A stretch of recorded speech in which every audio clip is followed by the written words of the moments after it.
Vamos então agora, com exclusividade, a esta entrevista com Rogério Carvalho. Na sequência, uma da outra, hein? É só vindo de lá para cá e a gente já colocando no ar a entrevista com o governador Fábio Mitidieri, fechando assim esta nossa cobertura especial da Marcha em Defesa dos Municípios em Brasília. Vamos lá.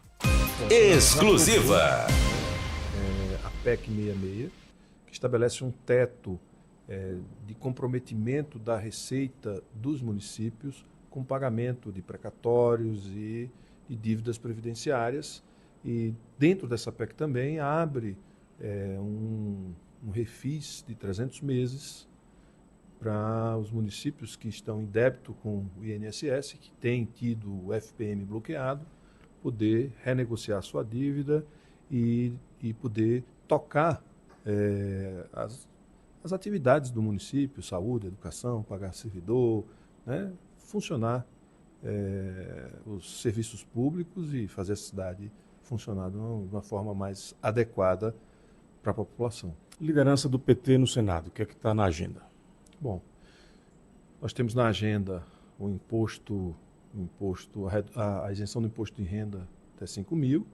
Eu sou relator da medida provisória que cria o consignado para quem é CLTista, certo? Para quem tem o E-Social, que é CLTista. Nós temos na agenda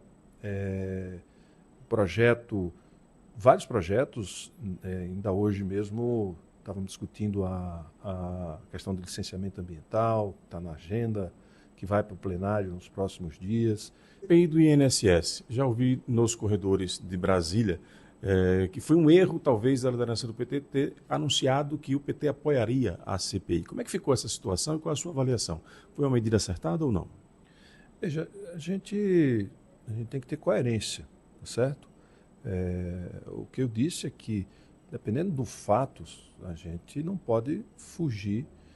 Se há um clamor por investigação, se a gente acredita que o governo fez a sua parte, que foi colocar a Polícia Federal, a CGU, o Controlador-Geral da União, que é o órgão que fez a investigação inicial, é uma indicação direta do presidente da República. Então, se o Controlador-Geral da União foi lá, fez o trabalho, chamou a Polícia Federal, identificou o problema e interrompeu, a gente não pode ter nenhuma dificuldade de aprofundar a investigação. Mas é óbvio que tem um trabalho da Polícia Federal, tem um trabalho da AGU, da CGU, do Ministério Público e tem o trabalho do próprio Executivo do governo no sentido de reparar o que foi causado de dano ao aposentado, que é a devolução dos valores que foram indevidamente ou de forma fraudulenta descontada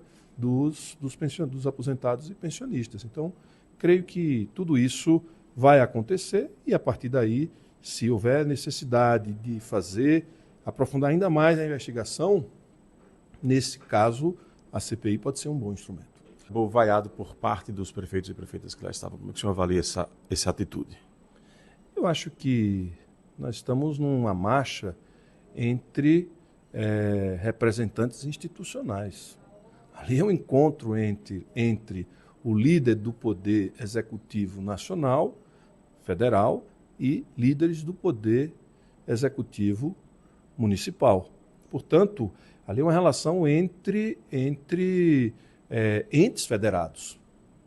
Não é um palanque eleitoral. Não é ali você está, como prefeito, como prefeita, discutindo, apresentando demandas para o presidente, que tem controle de alguns recursos, tem influência política. Então é importante que essa relação ela seja uma relação muito cordial.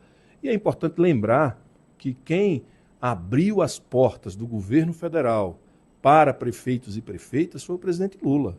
Continua disposto no diálogo ou numa reaproximação do diálogo com o governador Fábio Mitidieri? Eu estou disposto a construir um projeto no Estado de Sergipe. O meu compromisso é com o Estado de Sergipe, é com o povo sergipano. Então, eu já me coloquei, eu não sou candidato a governador, sou candidato a senador em 2026.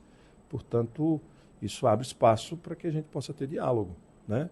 Mas o diálogo não é uma coisa artificial. Ele tem que vir a partir de projetos de interesse do Estado e do povo sergipano. Sergipe pode ser o primeiro estado do Brasil a ter uma aliança PT e PL, ou o Rogério conversa com o Valmir com a possibilidade dele deixar o PL?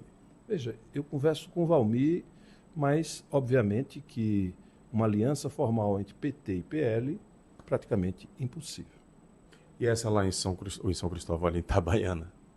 Não, mas veja, aí não é uma aliança formal, não é uma aliança... Isso é uma participação no governo, né?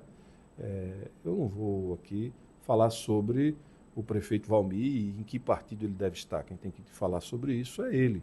Agora, uma aliança entre o PT, numa disputa estadual, com o PL, uma aliança formal, acho quase impossível, em função de estarmos em polos distintos nesse momento histórico do país. Não quer dizer que eu não tenha uma relação muito próxima com o Valmir. Onde o Valmir vai estar, só ele pode dizer, e o tempo pode dizer onde é que ele vai estar politicamente, certo? Para Rogério, Valmir tem dito que pretende ser candidato a governador. Você o vê como uma possibilidade de ser o candidato em 2026?